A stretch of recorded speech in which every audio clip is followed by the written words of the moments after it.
On ne peut pas être en bonne santé sur une planète malade. Madame, monsieur, bonjour et bienvenue dans l'Astuce Santé. Je suis très heureuse de vous retrouver. J'espère que vous allez bien. Moi, je vais bien par la grâce de Dieu.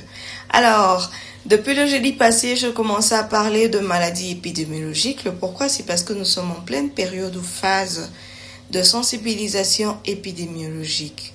Indirectement, je parle de la variole de singe, autrement appelée Mpox. Je vous ai parlé en long et en large sur cette maladie le jeudi passé. Et aujourd'hui, je vais vous parler de différentes étapes de la sensibilisation épidémiologique, entre autres de la vaccination. Pourquoi? Parce que très bientôt, on va prédisposer un vaccin. Donc, toutes les personnes qui ne voudront pas être atteintes de cette maladie devaient être vaccinées. Alors, j'ai des questions. Pourquoi le vaccin? Est-ce qu'on est obligé de prendre le vaccin? Quel est le rôle du vaccin dans notre organisme? Est-ce que ce sont toutes les personnes qui sont censées être vaccinées? Me voilà pour vous en parler. Aujourd'hui, je vais parler d'une partie et je vais finir l'autre partie le jeudi prochain. Ce qu'il faut savoir, c'est quoi? Parce que la vaccination est un moyen simple, sûr et efficace de nous protéger de maladies dangereuses avant d'être en contact avec ces affections. Les affections, c'est quoi? Ce n'est rien d'autre que les symptômes, le signe de cette maladie. Et le vaccin utilise le moyen de défense naturel de notre corps, notre organisme, afin de créer une résistance à des infections spécifiques et renforcer notre système immunitaire. Le rôle du vaccin en disant que les vaccins stimulent notre système immunitaire en créant des anticorps de la même manière qu'ils étaient exposés par la maladie. Et le vaccin ne vient pas créer la maladie, encore moins exposer à des risques de complications. Au contraire, le vaccin vient protéger la personne contre ces infections d'une n'importe maladie épidémiologique, bien évidemment. Alors, pourquoi est-ce qu'on doit être vacciné? Le pourquoi, c'est parce que lorsqu'on se fait vacciner, elle réduit les risques de contracter une maladie en travaillant sur les défenses naturelles de l'organisme pour établir une protection. C'est le système immunitaire qui réagit lorsqu'on se fait vacciner. De quelle manière? Il y a plusieurs manières. Ici, je vais épingler par exemple deux en disant notre système immunitaire reconnaît les germes invasifs comme un virus, une bactérie. Il produit les anticorps et ce sont de protéines produites naturellement par les systèmes immunitaires qui vont combattre cette maladie. Raison pour laquelle il est important de se faire vacciner. Alors, est-ce que c'est toutes les personnes qui doivent être vaccinées? Ici, je serai systématique en disant oui et non. Le oui, pourquoi? Parce que lorsqu'on se fait vacciner, elle permet à réduire les risques de ne pas être contaminé contre cette maladie en travaillant sur notre système immunitaire naturellement. Mais le non, pourquoi? Parce que c'est pas toutes les personnes, c'est pas tout organisme qui est censé être vacciné. Pourquoi? Parce que avant de vacciner une personne, il est important, ou je dirais, il est primordial de faire des examens sur l'organisme de cette personne-là. Parce que c'est pas tous les organismes qui réagissent de la même manière face à des vaccins. Pourquoi? Parce que chaque organisme ne réagit pas de la même manière. Chaque organisme ne va pas tolérer le vaccin de la même manière. D'où, j'avais dit oui et non. Oui, c'est vrai.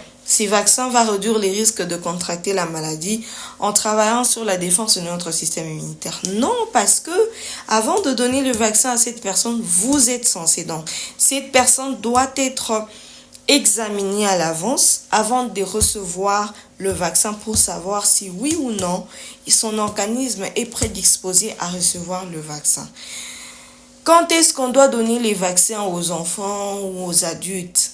Je donne par exemple l'exemple, une femme qui tombe enceinte, les mamans savent, les consultations prénatales, les mamans reçoivent le vaccin. Les vaccins là, c'est pas destiné aux mamans, c'est à l'enfant. Quand l'enfant, je crois, il y a 3 vaccins qu'on donne, au premier trimestre, au deuxième trimestre, au troisième trimestre pour les femmes enceintes.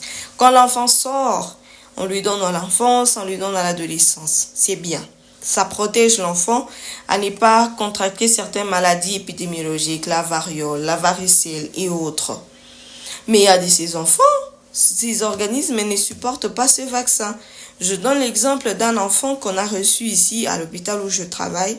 Cet enfant est né normalement, sans problème. arrivé à 3 ans, on lui donne un vaccin, l'enfant devient autiste. Il devient comme ça autiste.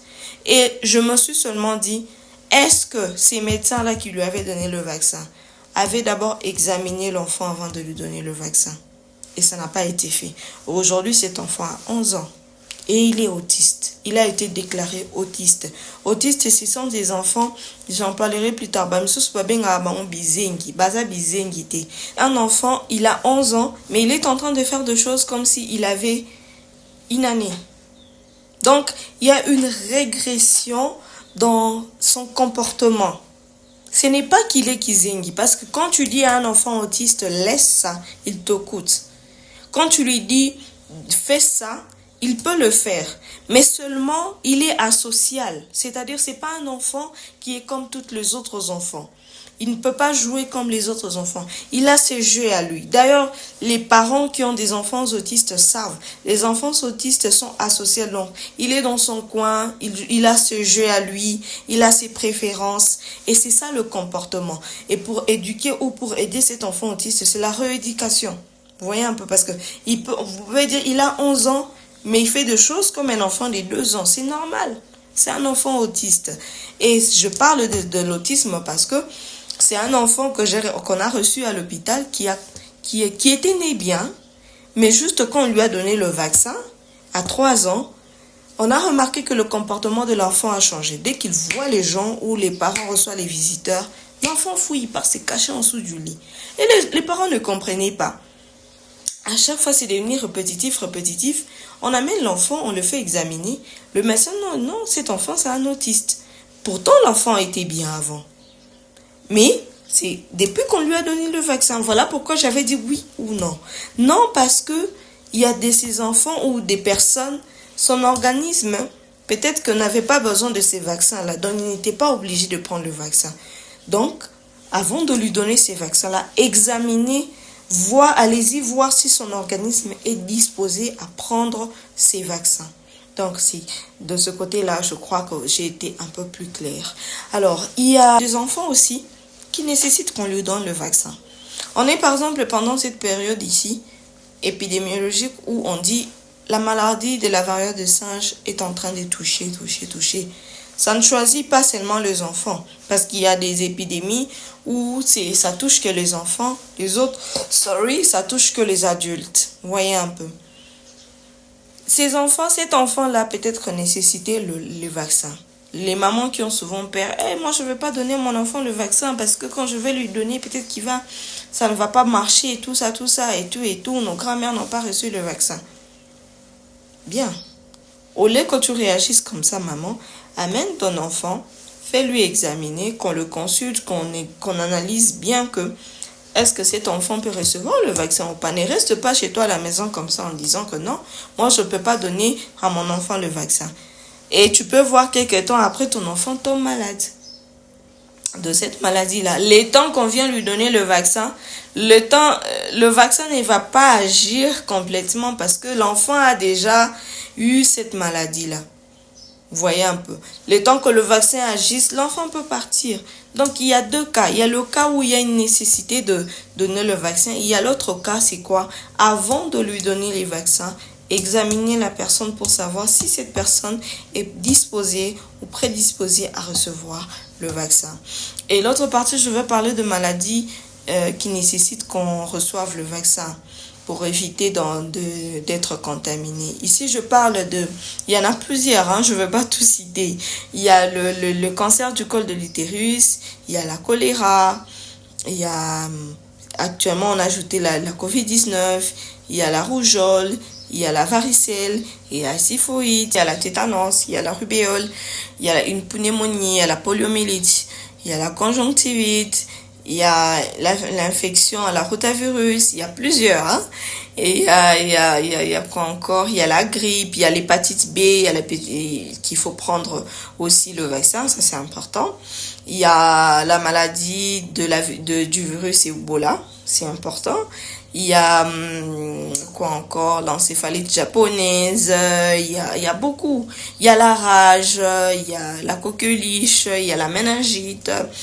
Alors, donc il y a toute une liste de maladies qu'il faut prendre le vaccin. Je crois que j'ai quand même cité une grande partie. Donc, j'ai cité le choléra, j'ai cité la Covid-19, j'ai cité la maladie du virus Ebola, j'ai cité l'hépatite B, la grippe, la rougeole, la varicelle, rubéole, la fièvre jaune.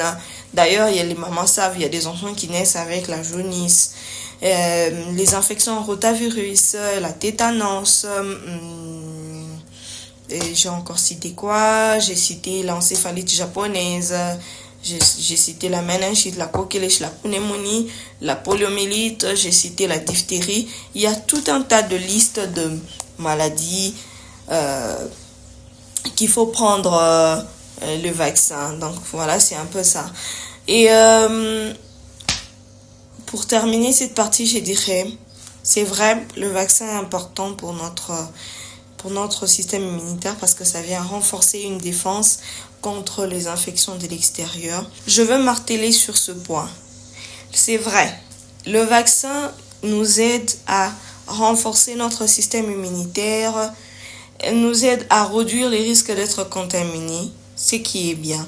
Mais ce qui est mieux, c'est quoi? Avant de recevoir le vaccin, faisons-nous examiner en avance. Et là, je ne m'adresse pas à ceux qui sont profanes dans le domaine, je m'adresse au personnel médical en disant qu'il est important, ne commettez pas cette erreur de vacciner tout le monde comme ça, sans pourtant leur faire examiner. Il est vraiment important de examiner chaque personne avant de recevoir le vaccin pour ne pas tomber dans le cas que ce vaccin se comporte comme un placebo dans l'organisme de telle personne en créant d'autres maladies, comme exemple l'autisme. Dans la deuxième partie, je vais vous parler prochainement de le vaccin, le parallélisme ou le rapport entre, s'il faut dire ça comme ça, le rapport entre le vaccin et l'autisme. J'en parlerai le jeudi prochain. Alors, restez en continuité d'animation avec le grand frère Chai et sa collaboratrice. De vous en moins, on se retrouve le jeudi prochain. Je tiens à remercier les fidèles téléspectateurs d'Animatnologue et d'Aman TV en général. Continuez de nous encourager comme vous avez l'habitude de le faire. Que le Seigneur vous bénisse énormément. Et je vous aime beaucoup.